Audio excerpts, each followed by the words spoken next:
Bismillahirrahmanirrahim. Orang di dalam kolbunya penuh kebencian, maka kalimat yang keluar apa? Benci. Nyerang orang terus. Masih ingat sebelumnya kita sudah membagi karakter manusia. Ada karakter binatang ternak. Maka kalau ngomong isinya syahwat, duit, makan, males. Udah gitu aja isinya. Kalau dia, males berarti ini karakter binatang ternaknya masih kuat. Disebut karakter bahimiyah. Ya. Imam Ghazali nulis di kitab Kimia Us-Sa'adah, beliau menyebutkan ini membuat orang malas. Sering ngeluh, ya? Ada orang sering ngeluh, lihat berita apa ngeluh, ngelihat apa aja ngeluh. Ini karakter ini, hati-hati. Nah, apa kata beliau? Setiap orang yang menyimpan nama Allah di kolbunya, maka pasti keindahan nama itu keluar. Fa'af'alul jawarih tabi'atun li ahwalil qulub. Maka keadaan zahir itu adalah buah dari kebeningan kolbu, ahwalnya kolbu. Jadi kolbunya bening, amalnya bening. Kolbunya tunduk, orangnya suka sujud. Kolbunya tawadu, orangnya suka ruku. Kolbunya terisi dengan nama-nama yang bagus, kata-kata yang indah, maka yang keluar kata-kata yang indah. Kolbunya isinya Rasulullah, sahabat Rasulullah, cinta Rasulullah, maka kita senang kajian-kajiannya. Tadi Habib siapa? Asik nggak dengarnya? Kenapa? Karena kolbunya terisi cinta Rasulullah Sallallahu Alaihi Wasallam. Oleh karena itu, bahasa Allah, ilmu ini ilmu kolbu. Maka dia tidak bisa dengan membaca buku terjemahan. Falazimu ahlal qulub. Maka ambillah ilmu ini dari ahli kolbu.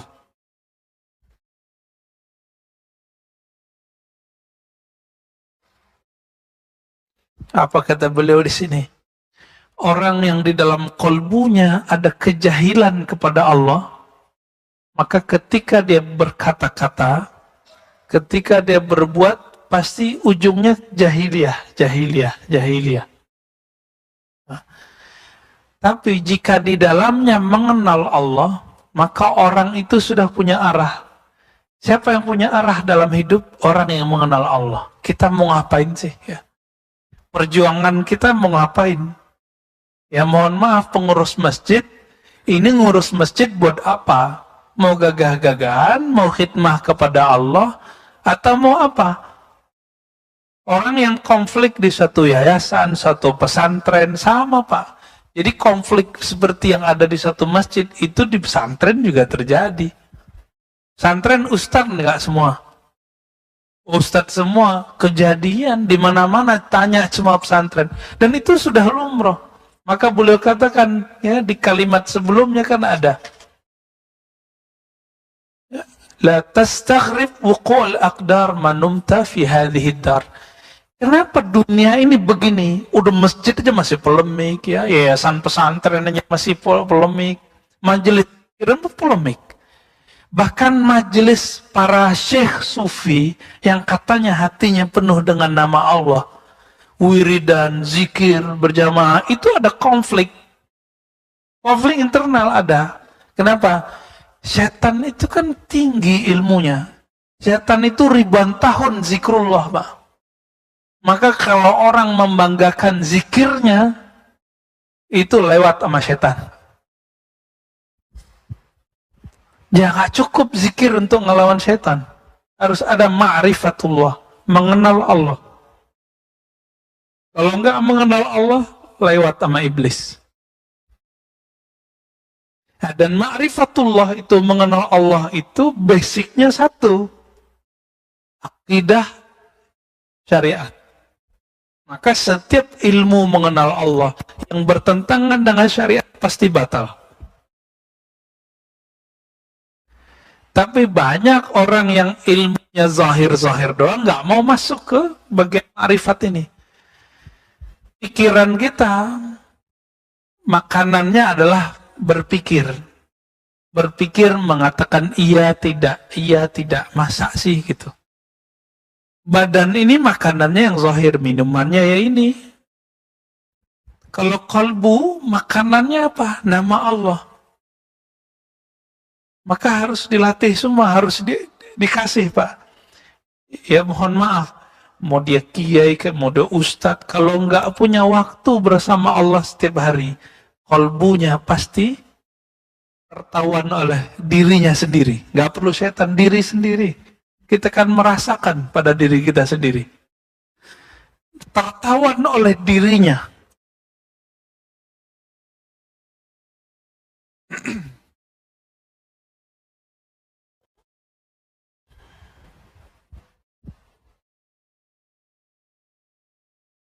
Maka orang-orang yang merasakan hal seperti itu, langkahnya cuma satu. Labudda ayyakuna lahu mursyidun yursyiduhu. Murabbin yurabbih. Ya, dia mesti punya guru, pembimbing yang bisa membimbingnya. Kita sholat fisik aja ada gurunya, masa sholat rohani gak ada gurunya? Sujud secara fisik diajarin nggak sama guru kita? Tapi sujud secara rohani udah diajarin belum? Kan belum. Kenapa? Inti dari sujud itu adalah mengenal Allah, bukan hanya zikir, Pak.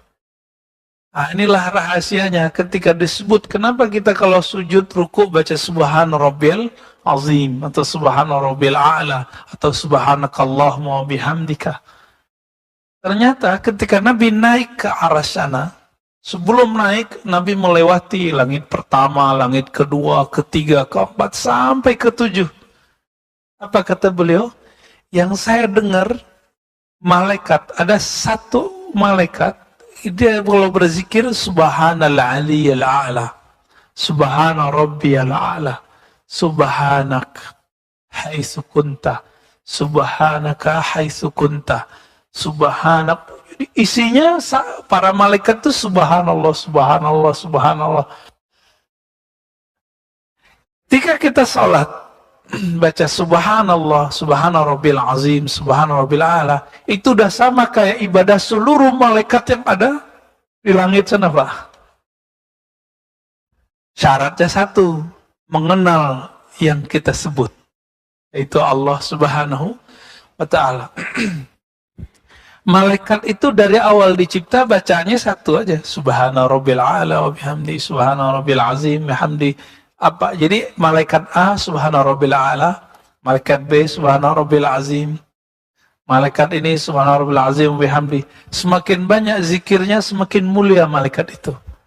Nanti akan semakin banyak sayapnya. Apa kata Rasulullah ketika aku naik, dalam hadis Imam Tabrani, hadisnya hasan, naik ke langit, Allah mi'rajkan, aku melihat ada seorang malaikat.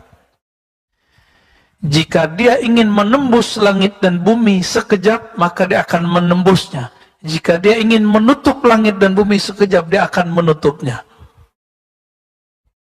Lalu aku berkata, zikir yang aku dengar darinya adalah Subhanaka haitsu kunta. Apa terjemahannya itu? Maha suci, maha hebat engkau ya Allah, sehebat menurutmu, bukan menurutku. Inilah makna subhanallah. Allah maha suci, perlu kita sucikan. Maka kesuciannya Allah, karena dialah yang suci. Maksudnya, dibolak-balik gitu ya. Allah itu suci, bukan karena kita baca subhanallah. Gitu. Tanpa kita baca subhanallah, Allah sudah suci belum? Maka kalimat ini bukan untuk mensucikan Allah, tapi untuk menyatakan, aku betul-betul meyakini ya Allah, engkau maha suci. Itu maknanya. Jadi tolong diluruskan, tasbih-tasbih kita selama ini, bukan kita sedang membersihkan Allah. Allah nggak butuh. Allah nggak butuh, Pak. Yang perlu dibersihkan kalbu ini dengan nama Allah itu. Jadi mulailah sholat, lalu mengilmui apa yang dibaca dalam sholat. Nggak mesti menerjemah, Pak. Kalau menerjemah nanti Bapak capek. Mengilmu yang dibaca, ini yang kita sebut bermakrifat. Makrifat kan artinya berilmu, knowledge, berpengetahuan. Ada malaikat yang memikul arasy. Apa zikirnya? Allahu Akbar, Subhanallah, Alhamdulillah, La ilaha illallah. Ini malaikat pemikul arasy. Itulah sebabnya Nabi SAW mengatakan, ya, ini kalimat diambil oleh Nabi dua. Subhanallah walhamdulillah kalimatani khafifatani alal lisan. Sangat ringan dua kalimat ini bagi lisan, tapi habibatani ilar rahman. Tapi Allah yang maha rahman, yang menguasai aras, yang menguasai langit dan bumi, yang menguasai semua kalbu manusia, sangat mencintainya. Maka ciri-ciri orang yang dicintai Allah, buah bibirnya subhanallah, alhamdulillah, subhanallah, alhamdulillah. Mudah toh jadi kekasih Allah. Tinggal mau ngamalin aja, Pak. Mau gak ngamalin ini? Berarti kita sudah bahkan melewati fase-fasenya malaikat. Apa untungnya jadi manusia? Bapak Ibu ini dulu mungkin pernah kalau diperdengarkan cerita malaikat, ingin jadi malaikat aja deh. Jangan. Malaikat itu beribadah karena dia dibuat seperti itu. Kalau bahasa Arabnya majburan, dipaksa begitu. Sedangkan manusia beribadah ikhtiaran karena dia memilih. Kan di Quran jelas, "Faman syaa'a falyu'min wa man syaa'a falyakfur." Kalian silakan pilih, yang beriman silakan, yang kufur silakan. Jadi Allah kasih pilihan. Kita milih yang mana, Pak? Alhamdulillah pagi ini Allah bantu kita memilih yang taat. Alhamdulillah. Nanti habis salat syuruk itu, Pak, subhanallah, alhamdulillah, Allah Akbar, la ilaha illallah, 100-100. Bisa nggak ngamalin tuh? Jadi zikir kita nggak usah tinggi-tinggi. Zikir kita begini-gini. Kecuali sudah belajar zikir khusus. Ada namanya zikir kolbu. Nah, tambahan lagi tuh, Pak. Nanti zikirnya lebih berkualitas rasanya.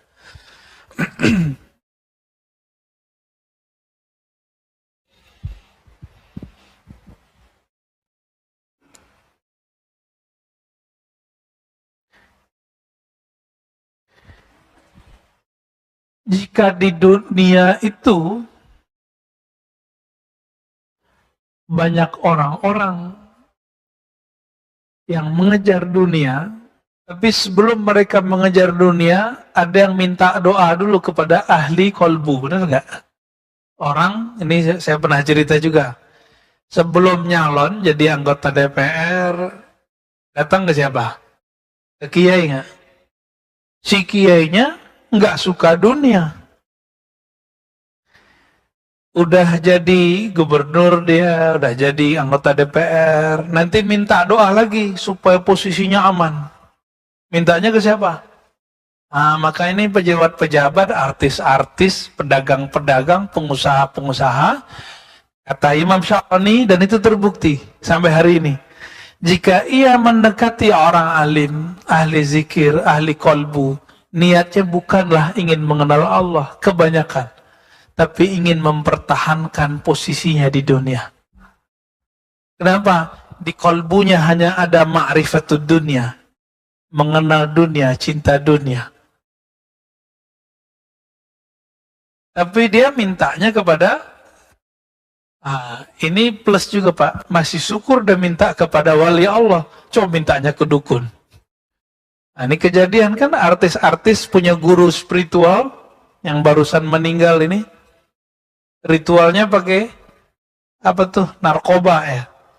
Ini narkoba kok bisa tembus ke ke Masjidil Haram. Jadi pergi umroh, dia nyabu Pak di sono. Nggak tahu pakai sabu atau apa di sono ya. Kok bisa? Kalau dia nggak bekerja sama dengan jin, nggak mungkin. Jadi udah jadi hambanya jin.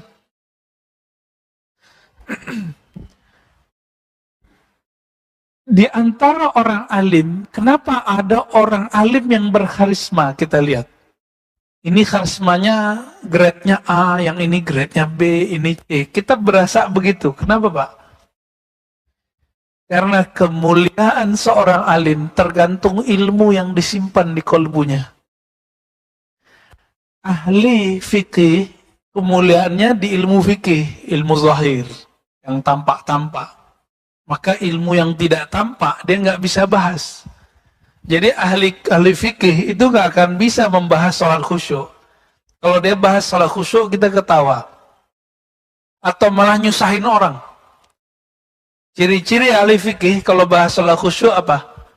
Caranya cuma satu, memahami yang dibaca. Ya repot. Kalau yang nggak kuliah, nggak nyantri kan repot, Pak.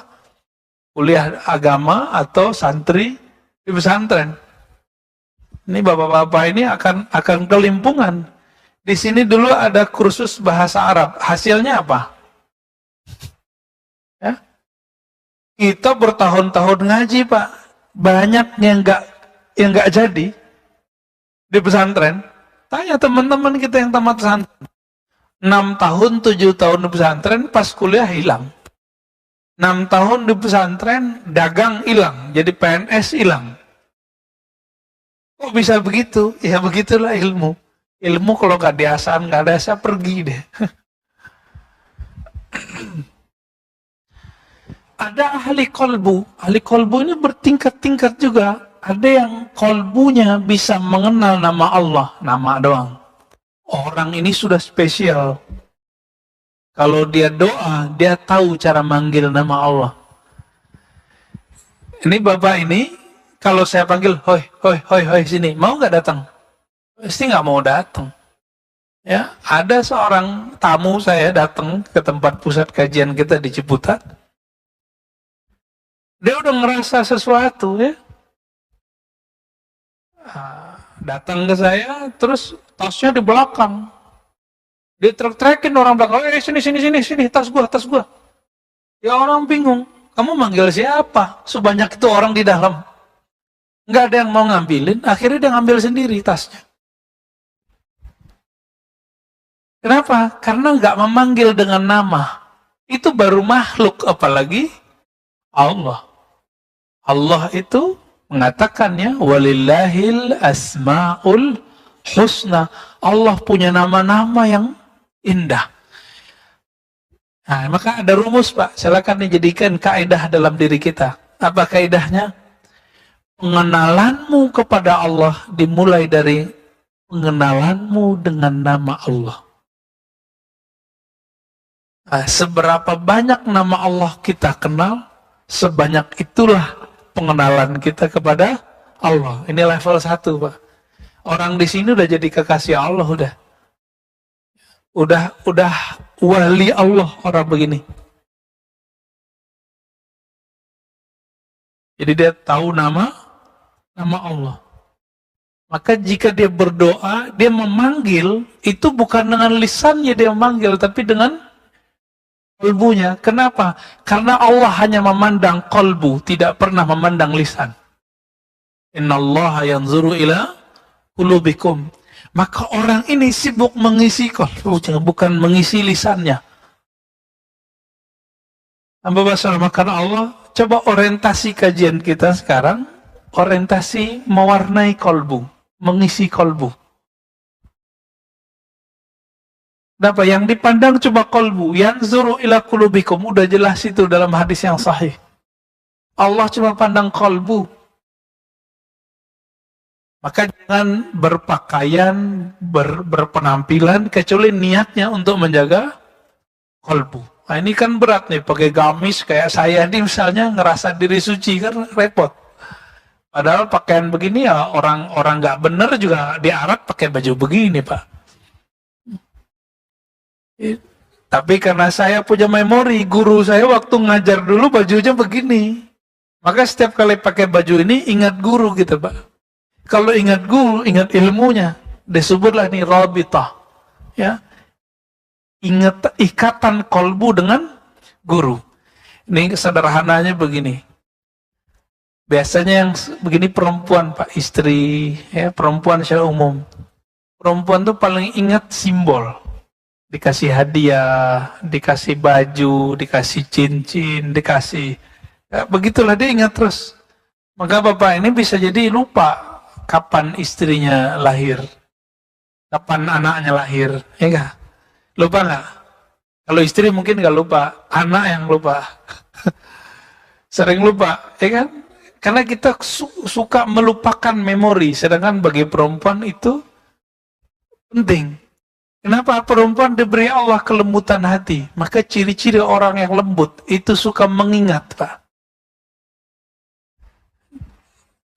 Kalau diangkat gimana nih? Ciri-ciri orang yang kolbunya lembut, dia suka mengingat nama Allah Subhanahu wa ta'ala. Karena yang paling baik kepada kita Allah, bukan pasangan, Pak. Yang gak pernah khianat sama kita ya cuma Allah. Kalau pasangan mungkin pernah khianat, kita pernah khianat, kita pernah rusak, tapi Allah tidak pernah mengkhianati hambanya. Yang ada cuma hamba mengkhianati Allah SWT. Kita lagi sholat aja udah khianat, ya mohon maaf Pak. Kepala nih sujud, hatinya sujud nggak? Kalau nggak khianat sudah itu. Kepalanya ruku, ruku itu adalah ta'zim, menghabiskan ego, menghormati, respek kepada Allah Subhanahu Wa Taala. Tapi kalbunya kok enggak? Banyak orang sujud merasa sujudnya paling bagus, samping kiri kanannya nggak bagus. Nah, kan udah kenal lagi tuh. Ada setan sholat, ada kita udah masuk sholat, dia masuk. Nah, ciri-cirinya satu, kita suka mengingat yang bukan berkaitan dengan Allah. Ketemulah di hadis Nabi bahwa ternyata setan itu berbicara ketika kita sholat. Uzkur kaza, kamu ingatlah ini. Kamu ingat gak ini? Ingat gak ini? Maka tiba-tiba kau imamnya udah ruku gitu kan? Kejadian gak? Ya, tapi dan udah nyampe di sini, alhamdulillah lah ya. Alhamdulillah. Ada orang yang menyimpan di kolbunya bukan hanya sekedar nama-nama Allah, tapi dia menyimpan kenangan tentang sifat-sifat Allah. Nah, ini kolbunya naik lagi nih. Orang ini, jadi jika ada dua kiai beradu doa, satu ingin memenangkan A, satu ingin memenangkan B. Yang menang yang mana Pak? Kolbunya.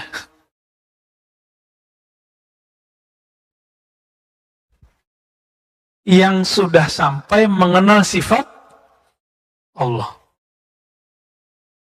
Jadi satu kali dulu, waktu pemilu-pemilu dulu, seorang kiai saya ngomong, ini kita ini rame di dunia nih. Gerakan dunia kita sudah bagus nih. Tapi kita sepi naik ke langit. Maksud beliau adalah, kita ini rame, kawar-kawar di WA, mendukung fulan. Tapi jarang yang menembus langit ketika berdoa. Maksudnya gimana? Backup wali-wali yang mengenal Allah dengan nama dan sifatnya kurang banyak. Sehingga kalah. Dan itu sering terjadi, Pak. Sering terjadi, ya.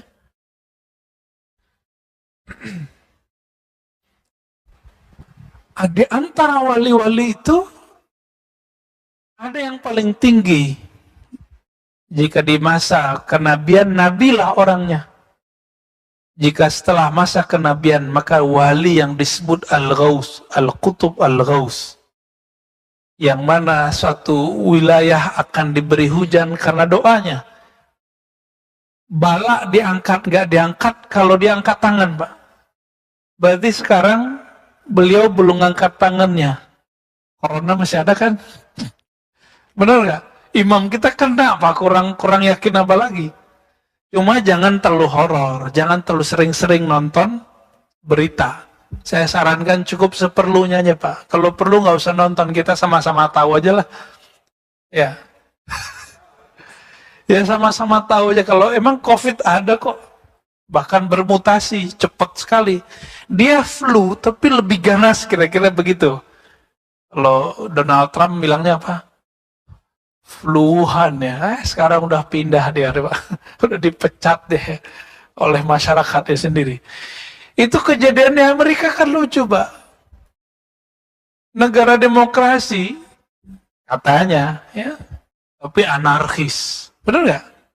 Ini kan kasihan juga kita. Ini resiko demokrasi, tapi demokrasi gitu-gitu aja. Jarang terjadi penggulingan, itu jarang. Nah, kembali ke teks ini. Jika ada orang, ada lagi yang lebih tinggi nih yang tadi nih.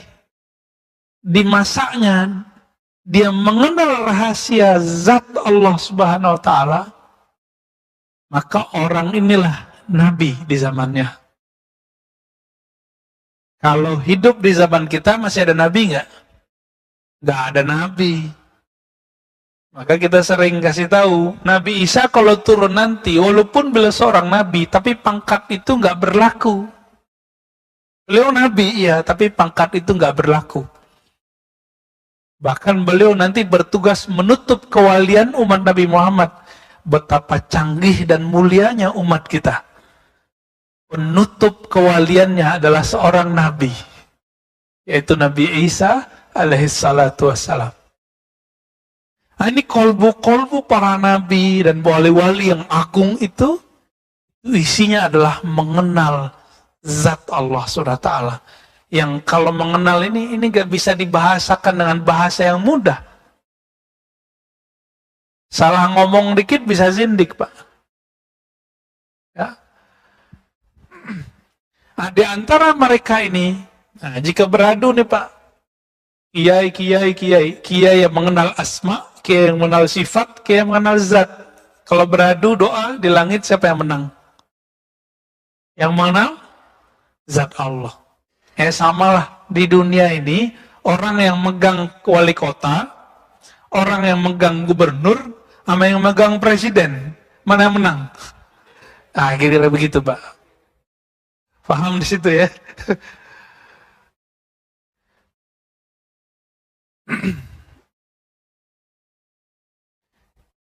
Jika demikian, maka perbendaharaan rahasia yang paling utama yang tersimpan di kolbu apa?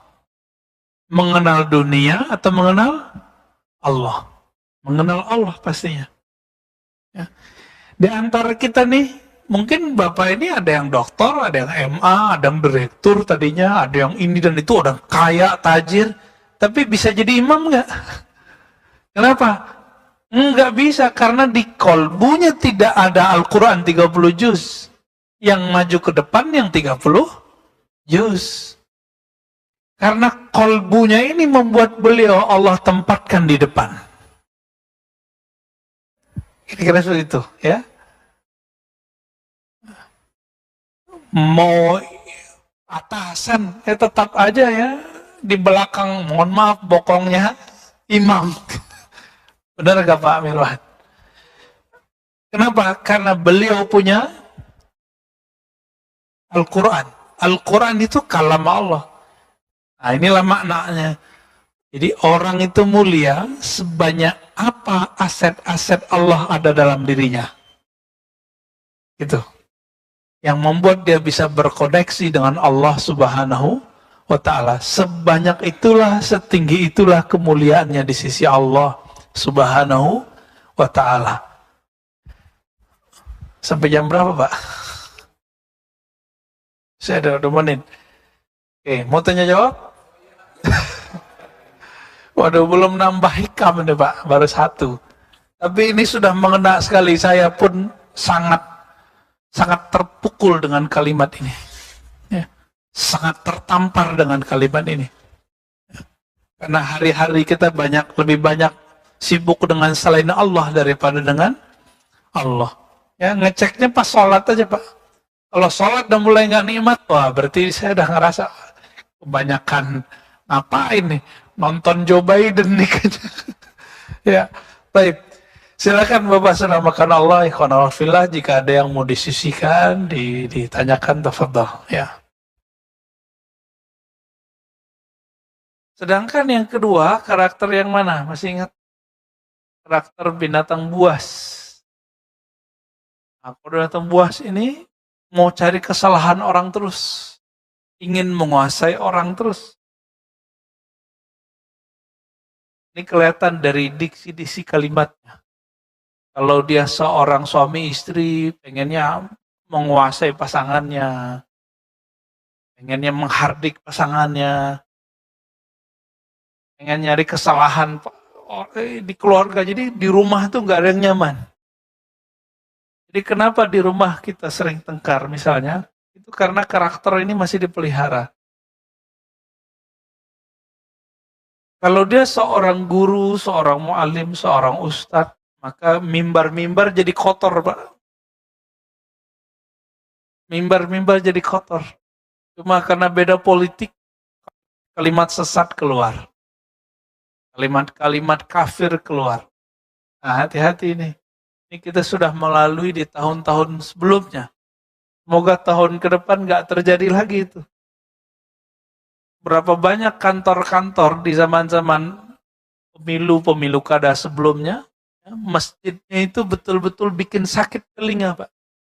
Sampai beberapa sahabat saya udah nggak mau lagi Jumatan. Kenapa nggak mau Jumatan, kita tanya. Ya, bikin dosa, Ustaz.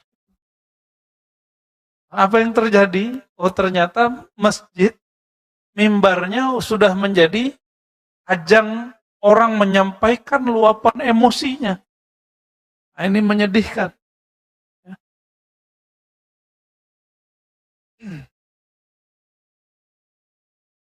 Di dalam Al-Quran kita masih ingat surah Al-Fat ayat 29, ciri-ciri orang beriman itu simahum fi wujuhihim min atharis sujud. Tanda keimanan mereka itu adalah ada bekas sujud di wajahnya. Wajah itu bahasa Arab, bisa artinya wajah ini, bisa artinya sesuatu yang menghadap kepada manusia. Atau yang menghadap kepada Allah. Maka kita menyebut wajah tu wajahiyah lilladzi fataras samawati wal ard. Aku hadapkan wajahku kepada pencipta langit dan bumi. Wajah juga berarti ada wajah zahir, ada wajah batin. Wajah zahir menghadap makhluk, tapi wajah batin menghadap Khalik. Kalau wajah batinnya menghadap Khalik, pasti kalimat yang keluar adalah nama-nama indah dari Sang Khalik. Inilah yang disebut man ahsaha dakhalal jannah. Allah punya 99 nama. Siapa yang ahsaha, mengulang-ulangnya, merenunginya, memasukkannya ke dalam kalbunya, pasti itu yang keluar. Maka tidak mungkin kendi, gelas, teko yang berisi hitam, kopi, keluarnya susu. Tidak mungkin. Kecuali kopi susu, gado-gado lagi. Isinya air mineral, putih bening, pasti keluar bening. Jadi kita nggak usah kemudian menilai orang, cukup kita nilai diri kita sendiri. Saya kalau dengerin khutbah itu kadang ngeri-ngeri sedap. Ngeri khutbah. Nah, saya juga dalam sebulan itu mungkin ada 2 kali itu nggak khutbah. Cuma pengen dengerin khutbah. Kita pengen belajar juga gimana sih menjadi pendengar yang baik. Biasanya didengerin orang mulu. Kita serem juga, Pak. Itu di mimbar itu ada setan juga. Setan popularitas, Pak, di sini. Ada setan apa lagi? Setan pengen dihargai. Makanya beberapa khotib itu marah-marah di mimbar ngelihat jamaahnya tidur. Dia nggak usah marah ya. Kadang-kadang orang merem, dia dengar, kan bisa begitu. Kenapa dia tidak berhusnuzon kepada orang, berbaik sangka?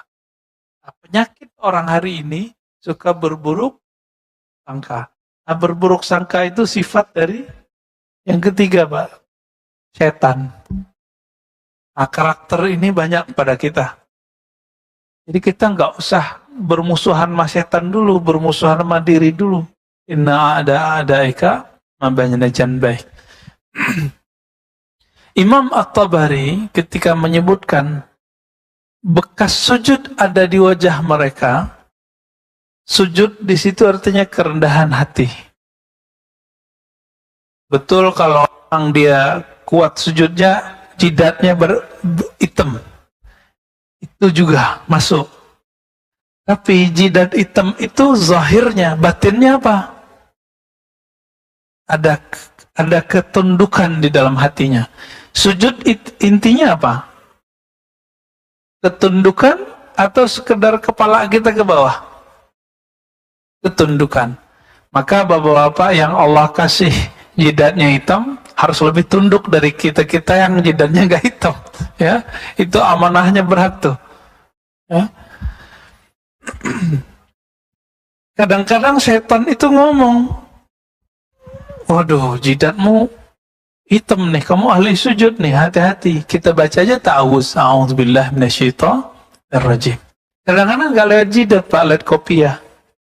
Kadang lewat baju, kadang lewat sarung, kadang lewat serban. Tergantung setannya mau masuk dari mana. Karena setan mengalir dalam semua pembuluh darah kita. Jadi nggak ada yang selamat pada sini. Jadi kita mau gimana aja jadi wali Allah, tetap masuk tuh setannya.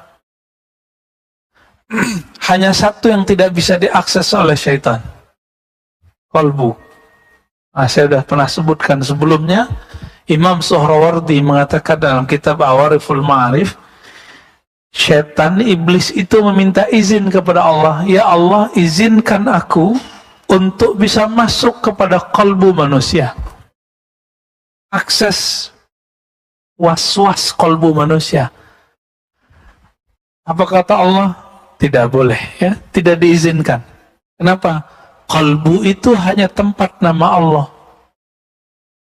Nah, di sini kelihatan, Pak, iblis itu dari dulu pengen ngambil kekuasaan Allah gitu.